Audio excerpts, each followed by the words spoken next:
Hi hello guys welcome back to my YouTube channel. ಒಂದು strong ಕಾಫಿಯೊಂದಿಗೆ ನನ್ನ ದಿನವನ್ನು ಪ್ರಾರಂಭಿಸಿದೆ. ಬೆಳಗ್ಗೆ ಎದ್ದ ತಕ್ಷಣ ಒಂದು ಒಳ್ಳೆ ಕಾಫಿ ಕುಡಿಯೋದ್ರಿಂದ ಮೈಂಡ್ ರಿಫ್ರೆಶ್ ಆಗುತ್ತೆ. ಎನರ್ಜಿಯೊಂದಿಗೆ ನಮ್ಮ ದಿನ ಸ್ಟಾರ್ಟ್ ಆಗುತ್ತೆ. ಸೊ ನಮ್ಮತ್ತೆ ನೋಡಿ ಒಂದು ಸಸಿನ ಹಚ್ಚಿದ್ರು. ಸೊ ಅದು ನೋಡಿ ಎಷ್ಟು ಚೆನ್ನಾಗಿ ಹೋಗ್ಬಿಟ್ಟಿದೆ. ನೋಡೋದಕ್ಕೆ ತುಂಬಾ ಸುಂದರವಾಗಿ ಕಾಣಿಸ್ತಾ ಇದೆ.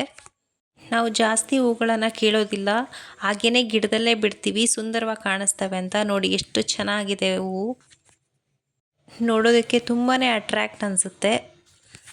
ಸೊ ನಮ್ಮತ್ತೆ ಎಲ್ಲಾದರೂ ಹೊರಗಡೆ ಹೋದಾಗ ಎಲ್ಲಾದರೂ ಹೂವಿನ ಗಿಡಗಳು ಚೆನ್ನಾಗಿ ಕಾಣಿಸಿತು ಅಂತಂದರೆ ಅವನ್ನ ಹಾಗೆ ತಂದುಬಿಟ್ಟು ಹಚ್ಚಿಬಿಡ್ತಾರೆ. ಈ ಹೂವಿನ ಗಿಡಗಳಿಂದಾಗಿ ಮನೆಗೆ ಇನ್ನೂ ಕಳೆ ಹೆಚ್ಚಾಗುತ್ತೆ. ಈ ಥರ ಹೂಗಳನ್ನು ನೋಡ್ತಾ ಇದ್ದರೆ ಮನಸ್ಸಿಗೆ ಏನೋ ಒಂಥರ ಖುಷಿ ಸಿಗುತ್ತೆ. ನಮ್ಮ ಅತ್ತೆ ಹಾಗೂ ನನ್ನ ಚಿಕ್ಕ ಮಗಳು ಬ್ಯಾಂಗ್ಳೂರ್ ಹೋಗಿದ್ದಾರೆ. ಇವಾಗ ನಾನು, ನನ್ನ ದೊಡ್ಡ ಮಗಳು ಹಾಗೆ ನಮ್ಮ ಮನೆಯವರು, ನಮ್ಮ ಮಾವ ಇದ್ದೀವಿ. ಇವತ್ತು ನನ್ನ ದೊಡ್ಡ ಮಗಳು ಸ್ಕೂಲ್ ಕೂಡ ರಜೆ ಇದೆ. ಸೊ ಅವಳು ಕೂಡ ಇವತ್ತು ಮನೆಯಲ್ಲೇ ಇದ್ದಾಳೆ. ಸೊ ಇವತ್ತು ನಾನು ಸ್ವಲ್ಪ ಬೇಗನೆ ಇದ್ದೆ. ಸೊ ನಮ್ಮ ಅತ್ತೆ ಇಲ್ಲ ಅಂತ ಹೇಳಿ ಇವತ್ತು ನನ್ನ ಮಗಳ ಸ್ಕೂಲಲ್ಲಿ cluster level high school children's sports ಇದೆ. ಸೊ ಬೇಗ ಕೆಲಸ ಮುಗಿಸ್ಕೊಂಡು ಸ್ಪೋರ್ಟ್ಸ್ ನೋಡೋಕೆ ಹೋಗೋಣ ಅಂತ ಅಂದ್ಕೊಂಡಿದ್ದೀನಿ. ಸ್ವಲ್ಪ ಹೊತ್ತು ಹೊರಗಡೆ ಹೋಗಿ ಬರೋದ್ರಿಂದ ಮೈಂಡ್ ಫುಲ್ ರಿಫ್ರೆಶ್ ಆಗುತ್ತೆ. ಸೊ ಇವತ್ತು ನಾನು ಲೆಮನ್ ಟೀ ಮಾಡೋಣ ಅಂತ ಅಂದ್ಕೊಂಡಿದ್ದೀನಿ. ನಮ್ಮ ಗಿಡದಲ್ಲೇ ನಾನು ಲೆಮನ್ನ ಕಿತ್ಕೋತಾ ಇದ್ದೀನಿ. ಲೆಮನ್ ಟೀನ ಕುಡಿಯೋದ್ರಿಂದನೇ ತುಂಬಾ ಬೆನಿಫಿಟ್ಸ್ ಇದೆ. ಇದು ರೋಗ ನಿರೋಧಕ ಶಕ್ತಿಯನ್ನು ಹೆಚ್ಚಿಸುತ್ತದೆ, ಹಾಗೆ ಚರ್ಮದ ಆರೋಗ್ಯವನ್ನು ಕಾಪಾಡುತ್ತದೆ. ಶೀತ ಹಾಗೂ ಜ್ವರ ಇದ್ದಾಗ ಲೆಮನ್ ಟೀ ಕುಡಿಯೋದ್ರಿಂದ ಸ್ವಲ್ಪ ರಿಲ್ಯಾಕ್ಸ್ ಅನಿಸುತ್ತೆ. ಹಾಗೆಯೇ ಲೆಮನ್ ಟೀ ಕುಡಿಯೋದ್ರಿಂದ ಹಲ್ಲುಗಳು ಕೂಡ ಕ್ಲೀನಾಗಿರೋದಕ್ಕೆ ಹೆಲ್ಪ್ ಮಾಡುತ್ತೆ. ಹಾಗೆಯೇ ಮೇಯ್ನ್ ಏನಂದರೆ ಇದು ತೂಕ ಇಳಿಸೋದಕ್ಕೆ ತುಂಬಾ ಹೆಲ್ಪ್ಫುಲ್ ಆಗಿದೆ. ಸೊ ಇವಾಗ ನಾನು ಲೆಮನ್ ಟೀನ ಮಾಡ್ತಾಯಿದ್ದೀನಿ. ಸೊ ನಾನು ಒಬ್ಬಳೇ ಇರೋದ್ರಿಂದ 1 ಲೋಟ ಅಷ್ಟೇ ಹಾಕ್ತಾಯಿದ್ದೀನಿ ನೀರನ್ನು. ನನ್ನ ಹಸ್ಬೆಂಡ್ ಹಾಗೂ ನಮ್ಮ ಮಾವ ಹೊರಗಡೆ ಹೋಗಿದ್ದಾರೆ. ಸೊ ನಾನು ಒಬ್ಬಳೇ ಇದ್ದೀನಿ, ಅದಕ್ಕೋಸ್ಕರ 1 ಕಪ್ ಆಗೋಷ್ಟು ಅಷ್ಟೇ ಮಾಡ್ತಾಯಿದ್ದೀನಿ. ಇದಕ್ಕೆ ನೀರನ್ನು ಕುದಿಯೋಕೆ ಇಟ್ಬಿಟ್ಟು ಇದಕ್ಕೆ ಸ್ವಲ್ಪ ಟೀ ಪುಡಿಯನ್ನು ಆ್ಯಡ್ ಮಾಡಬೇಕು. ಇದು ಸ್ವಲ್ಪ ಚೆನ್ನಾಗಿ ಕುದಿಬೇಕು. ಇದನ್ನು ಚೆನ್ನಾಗಿ ಕುದಿಯೋದಕ್ಕೆ ಬಿಟ್ಬಿಟ್ಟು ಇವಾಗ ನಾನು ಲೆಮನನ್ನು ಕಟ್ ಮಾಡ್ಕೋತಾ ಇದ್ದೀನಿ. ಅದು ನೀರು ಹಾಗೂ ಟೀ ಪುಡಿ ಚೆನ್ನಾಗಿ ಕುದ್ದಾದಮೇಲೆ ಗ್ಯಾಸ್ನ ಆಫ್ ಮಾಡಿಬಿಡಬೇಕು. ಇವಾಗ ಅದು ತಣ್ಣಗಾಗಿರೋ ಇದ್ರೂ ಕೂಡ ಕುಡಿಬೋದು, ಇಲ್ಲಾಂದರೆ ಬಿಸಿಯಾಗಿಯೂ ಕೂಡ ಕುಡಿಬಹುದು. ಇದನ್ನು ಇವಾಗ ಗ್ಯಾಸ್ ಆಫ್ ಮಾಡಿ ಇಳಿಸ್ಕೊಂಡಿದ್ದೀನಿ. ಸೊ ಇವಾಗ ಇದಕ್ಕೆ ನಾನು ಲೆಮನನ್ನು ಆ್ಯಡ್ ಮಾಡಬೇಕು. ಸೊ ಇವಾಗ ಇದಕ್ಕೆ ಲೆಮನನ್ನು ಆ್ಯಡ್ ಮಾಡ್ತಾಯಿದ್ದೀನಿ.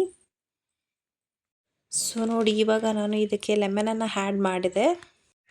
ಲೆಮನನ್ನು ಆ್ಯಡ್ ಮಾಡಿ ಆದಮೇಲೆ ಇದಕ್ಕೆ ನಾನು ಸ್ವಲ್ಪ ಸಕ್ಕರೆಯನ್ನು ಹಾಕ್ಕೋತಾ ಇದ್ದೀನಿ. ನಿಮಗೆ ಸ್ವೀಟ್ ಎಷ್ಟು ಬೇಕೋ ಅಷ್ಟು ನೀವು ಹಾಕ್ಕೋಬೋದು. ಸೊ ಕೆಲವರಿಗೆ ಜಾಸ್ತಿ ಬೇಕಾಗಿರುತ್ತೆ, ಇನ್ನು ಕೆಲವರಿಗೆ ಕಡಿಮೆ ಬೇಕಾಗಿರುತ್ತೆ. ಸೊ ನಿಮ್ಮ ಮೇಲೆ ಡಿಪೆಂಡ್, ನಿಮಗೆ ಎಷ್ಟು ಬೇಕೋ ಅಷ್ಟು ಶುಗರನ್ನು ಹಾಕ್ಕೊಂಡು ಇದನ್ನು ಹಾಗೆ ಸ್ಪೂನಲ್ಲಿ ಕೈ ಆಡಿಸ್ಬೇಕು. ನೋಡಿ ಈ ಥರ ಕೈ ಆಡಿಸಿದ ಆದಮೇಲೆ ಇವಾಗ ಇದನ್ನು 1 ಕಪ್ಪಿಗೆ ಸೋಸ್ಕೊಳ್ಳೋಣ. ನೋಡಿ ಫೈನಲಿ ಲೆಮನ್ ಟೀ ರೆಡಿ ಆಯಿತು. ನಾನು ಇದನ್ನು ಆವಾಗವಾಗ ಮಾಡಿಕೊಂಡು ಕುಡಿತಾ ಇರ್ತೀನಿ. ತುಂಬಾ ಒಳ್ಳೆಯದು. ವೆಯ್ಟ್ ಲಾಸ್ ಮಾಡಬೇಕು ಅಂತ ಅಂದ್ಕೊಂಡಿರೋರ್ಗಂತೂ ಸೂಪರ್ ಡ್ರಿಂಕ್ ಅಂತಲೇ ಹೇಳ್ಬೋದು. ಟೇಸ್ಟ್ ಕೂಡ ಸೂಪರಾಗಿರುತ್ತೆ. ವೆಯ್ಟ್ ಲಾಸ್ ಡ್ರಿಂಕ್ ಅಂತಲೇ ಹೇಳ್ಬೋದು ಇದನ್ನು. ಹಾಗೆಯೇ ಲೆಮನ್ ಟೀಯಲ್ಲಿ ಆಮ್ಲೀಯ ಅಂಶ ಇರೋದ್ರಿಂದ ಜೀರ್ಣಕ್ರಿಯೆಯನ್ನು ಸುಧಾರಿಸಲು ಸಹಾಯ ಮಾಡುತ್ತದೆ. ಓಕೆ, ಟೀನ ಕುಡ್ದಾಯಿತು. ಸೊ ಇವಾಗ ಸ್ವಲ್ಪ ಬಟ್ಟೆನ ವಾಶ್ ಮಾಡಬೇಕು. ಬಟ್ಟೆ ವಾಶ್ ಮಾಡಿಬಿಟ್ಟು ನಾನು ಕೂಡ ಸ್ನಾನ ಮಾಡಿ ನನ್ನ ಮಗಳಿಗೆ ಸ್ನಾನ ಮಾಡಿಸಿ ಸ್ಪೋರ್ಟ್ಸ್ ನೋಡೋಕ್ಕೆ ಹೋಗಬೇಕು. ಇದು ನಮ್ಮದು IFB washing machine front load. So ನಮ್ಮ ಅತ್ತೆ ಇದ್ದಾಗ ನಮ್ಮ ಅತ್ತೆನೇ ಡೈಲಿ ಬಟ್ಟೆ ವಾಶ್ ಮಾಡೋದು. ಸೊ ಅವ್ರು ಇವಾಗ ಬೆಂಗಳೂರಿಗೆ ಹೋಗಿರೋದ್ರಿಂದ ನಾನೇ ವಾಷಿಂಗ್ ಮಿಷಿನ್ಗೆ ಬಟ್ಟೆ ಹಾಕ್ತಾಯಿದ್ದೆ. ಇವಾಗ ಸ್ನಾನ ಎಲ್ಲ ಮಾಡಿಕೊಂಡು ಬಂದ್ವಿ ಸ್ಪೋರ್ಟ್ಸ್ ನೋಡೋದಕ್ಕೆ. ಸ್ಪೋರ್ಟ್ಸ್ ಆಲ್ರೆಡಿ ಸ್ಟಾರ್ಟ್ ಆಗಿ ತುಂಬ ಹೊತ್ತಾಗೋಗಿತ್ತು. ಸೊ ನಾನು ಮತ್ತು ನನ್ನ ಮಗಳು ಬಂದ್ವಿ.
ಟೈಮ್ ಪಾಸ್ ಮಾಡು ಪ್ಲೀಸ್.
ಸರ ಒಂದು ಔಟು ಒಂದಿಲ್ಲ ಔಟು ಸರ ಒಂದು ಬೌಂಡ್ರಿ ಔಟ್.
ನನಗೆ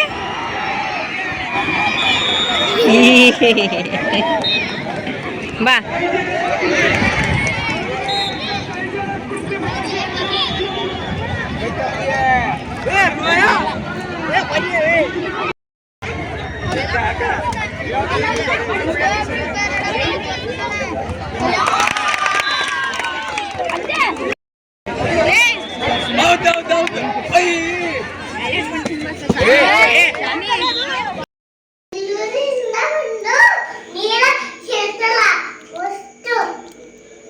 ಹಾಗೇನು ಈಗ ಬರೋದಂತ ಚಲೋ ಏನು ಮಾಡಿ ಹರ್ಸ್ಕೆ ಫಸ್ಟ್ ಹರ್ಸ್ಕೆ ಹಾಂ ರೊಟ್ಟಿ ಬೇಕಾ ರೊಟ್ಟಿ ಬೇಕಾ ಒಂದು ತಿನ್ನು ತಿನ್ನು ಸುಮ್ಮ ಮುದುಕೆ ತಿನ್ನು ತಿನ್ನು